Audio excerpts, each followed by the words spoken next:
নমস্কার বন্ধুরা। বিহারের ভোট কিসের প্রমাণ করে?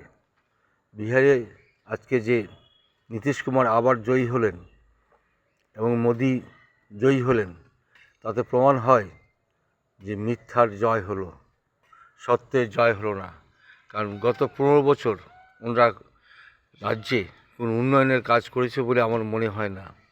তাহলে বিহারিরা সারা ভারতবর্ষ জুড়ে ছড়িয়ে পড়তো না শুধু মজদুরি করার জন্য। তাদের যদি দেশে, তাদের রাজ্যে যদি শিল্প কারখানা বৃদ্ধি পেত, তাহলে এত মজুর বিহার থেকে বাইরে আসতো না। ইউপি, গুজরাট, হরিয়ানা, মহারাষ্ট্রে দেখবেন সমস্ত বিহারিদের শ্রমিক।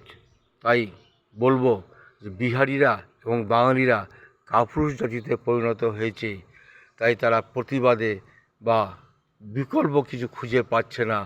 এটাই আমার বিচার। আপনাদের বিচার কি?